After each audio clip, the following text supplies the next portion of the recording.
Hello, it's Charles with Uber Eats. Today is Thursday, the 20th of March, 2025, and I am blessed. I got the wake-up call this morning, and I got to see another day. Right now, it is 7:02 in the morning, and sunrise time is 7:36 this morning, so we still got about a half an hour before the sun comes up. According to Google, it's 59 degrees right now. I just checked it a minute or two ago, and it's only going to get up to 76 today. So a good bit cooler than it was yesterday, and still a light breeze through the valley. Boy, it was a wonderful day yesterday. Sunny skies, warm, and a light breeze all day. We're still having some grass fires break out in the area. There was a junkyard. I heard on the radio a junkyard caught fire yesterday morning, and a few other fires out to the west of McAllen, Texas, had broken out. But they seem to be on top of it. The fire department down here seems to be on their game, and they put them out pretty quick. So I haven't really listened to the radio yet today, but I'm assuming we're going to be under another red flag warning for this area. That's my assumption anyway, because we're not going to get rain for a few more days. I think they said, Google said there's a 20% chance of rain on Monday in the Rio Grande Valley, and that's not much of a chance of rain. It's probably not going to help the dry spell we're going through right now and prevent some more fires from breaking out. But a few days after that, Thursday, they're calling for a more widespread chance of rain in the area. That will probably help a great deal if that comes through. According to the radio, both models are showing rain on Monday and Thursday for this area. So I'm just hoping that comes through. I wouldn't mind getting some rain because it is quite dry here. I've noticed when I drive across big open stretches of undeveloped land, there's a lot of dust kicking up, and I have to keep my windows rolled up because I don't want to be breathing that in. There was a lot of that going on in Las Vegas, as dry as it is out there. A lot of dust blowing around and stuff, and I got used to driving around with my windows up even when it's hot out. It was much windier Tuesday night going into Wednesday morning than I had thought. It was only 15 miles an hour, but apparently it was windy enough to blow over some power lines and cause some power outages yesterday in Edinburg, Texas. My first stop was at a Stripes. I had a few stops, pickups at Stripes over the course of the day yesterday, I think 2 or 3. But the first delivery I did was to Stripes. Their power was up when I got there, but apparently it had just gotten up. And when I went in there, there was a few people waiting in line. I couldn't come right up to the counter. I got up in line and was waiting. It took me a little bit of time to get up there. And I went ahead and texted my customer that I was waiting in line, so they wouldn't be wondering why I was at the gas station and I hadn't checked out with their food yet. And it was just a better way. That's just part of my routine, better communicating with the customer. I try to text my customer something related to their order 2 or 3 times, whether it's I'm on my way there, or I'm on your street, or I'm out front of your house, or something like this. So I went ahead and texted him that. And I finally get up to the counter and I explained to her, I'm here to pick up, so-and-so's order. And she said, well, we haven't gotten any Uber Eats orders or DoorDash orders for the last few hours. We've been out of power. So I went ahead and let him know, explain that to him. And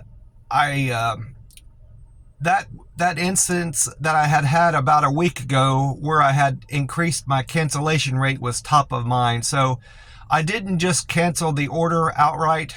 I went back in to make sure that there weren't any better options than someone else had picked up the order.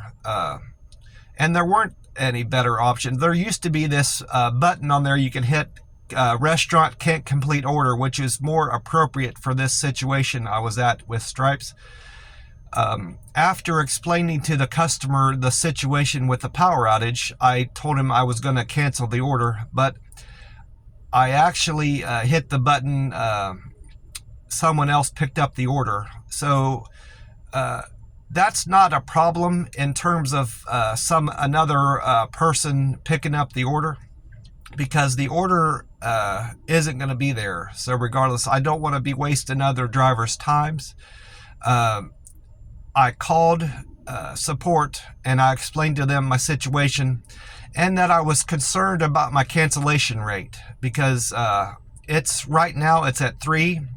And all of those situations were entirely out of my control. I don't just take an order and cancel it willy-nilly. And I explained that to the lady on support, the Uber Eats support phone call. I explained to her that I had coded that delivery as someone else already picked up because I had no other options. And that I didn't mention to her that Reddit thread that I had read. That's the better thing to do to not impact your cancellation rate. She assured me that I'm in no problem. I have no issues with my cancellation rate being at 3% right now. And I told her, well, I mostly want to keep my platinum status, because to keep your Uber Eats platinum status, you have to be at 5% or less cancellations and 95% or higher in customer satisfaction. And I'm at 99% right now until that one bad score drops off. I'm not sure how many more ratings I have to receive from customers, but it's the total of 100 ratings. Once I get like a few more ratings, I'm assuming that bad thumbs down will drop off and I'll be back up to 100 again. I'm looking forward to that. And I was also concerned about how many restaurants and gas stations I would be stopping at yesterday after that call I got off with the Uber Eats support. Because you never know how long these power outages are going to last. And I was having a lot of problems with some of these intersections. I don't mind the four-way stops at red light intersections where it's just one car coming in your direction and from every direction. But you get into problems when you're at these intersections that are supposed to have red lights at them, where there's 3 cars coming from every direction, and they all kind of do their own thing. Some of them don't even entirely stop at the intersection. They just kind of roll up and drive on through. Well, that's very hazardous when you're the one that's supposed to be driving through the intersection. You've stopped. You're the next one in queue to go on, and you have to still be leery of other drivers not following that protocol. But I made it through without any accidents. I didn't see any accidents at any of these intersections, surprisingly, coming through. I'm just hoping and praying that all the power has been restored in Edinburg and we don't have those problems at these intersections. But nonetheless, I had no other issues at any other restaurants or gas stations with the power issue we were having, which is what I was expected to happen. I was like, this is going to be a bad day for delivery, but it ended up being a really good day for delivery. I had another stop at a Stripes, and that was my best delivery of the day. I made $11 on that order, and it wasn't all that big. They had a gallon of milk, 2 Red Bulls, and some Gatorade, individual bottles of 0-calorie Gatorade, and paid me $11 for that, which is pretty much the amount of the order to begin with. So that was surprising. They paid me about the same as what they cost them to deliver the order, I'm assuming anyway. I had called my cousin after that first Stripes order that failed, and she didn't pick up her phone. I wanted to find out about her speeding ticket. She had went to speeding ticket court on Monday. She's one that lives back in Ohio. She was speeding on one of the interstates that she lives off of. It was something, she had been speeding because something was wrong with one of her gauges in her car, and she couldn't determine how fast she was going. But she said she was going to fight it. And at first I had told her that it was going to be a waste of time, but she didn't seem to want to hear that. So I went along with her and told her to go ahead and do it. She had been asking for my advice on that. Well, so to my surprise, they more or less dropped her speeding ticket and just had her pay court costs.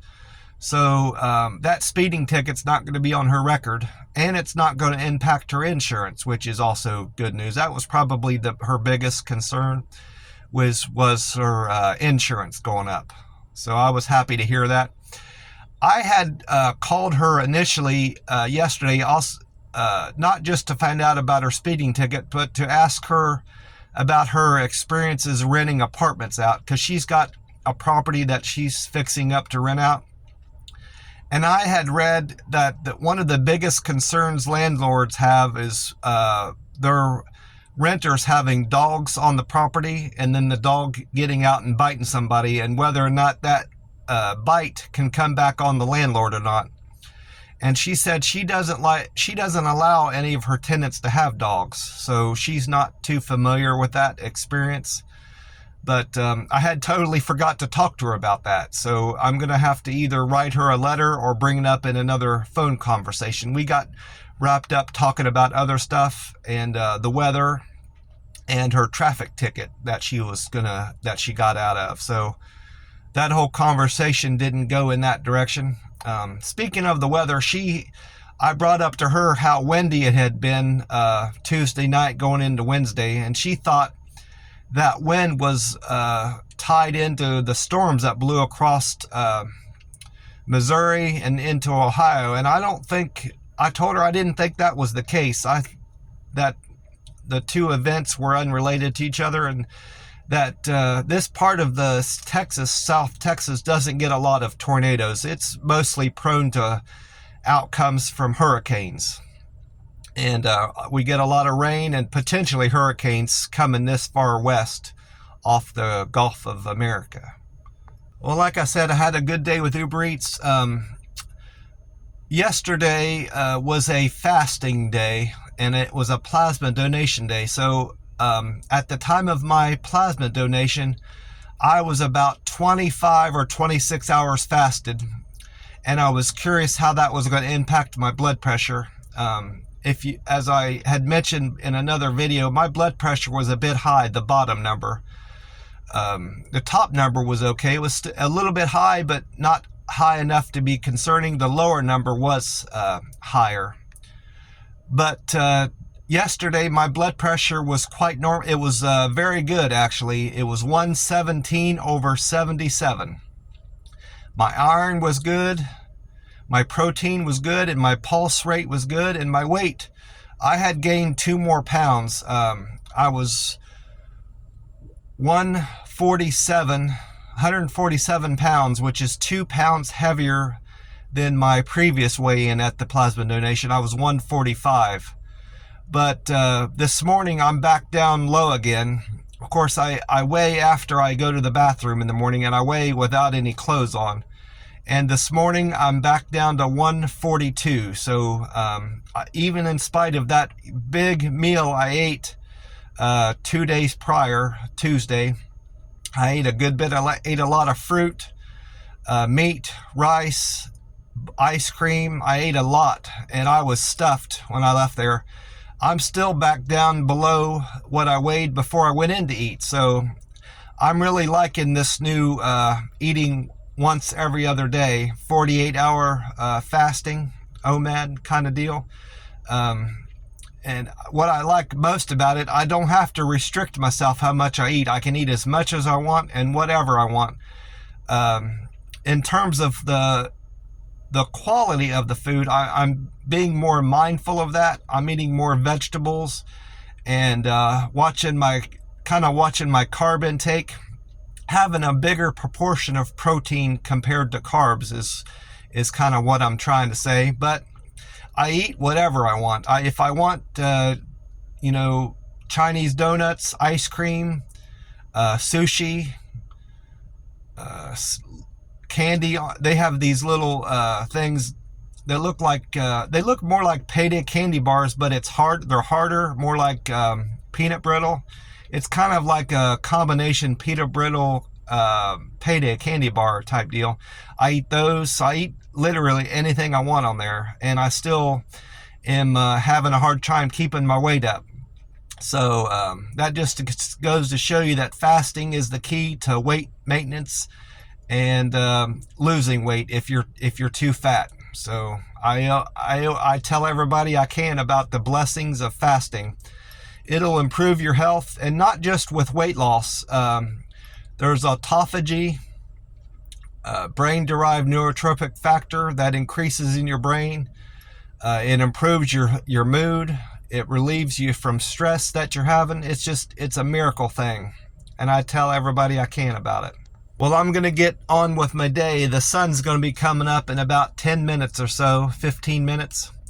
I had no ill effects from the plasma donation. My arm would have been bruised by now. I would have been seen bruising on my arm if that was going to be the case. So there's a couple people there that I'm going to ask for to have my arm sticked.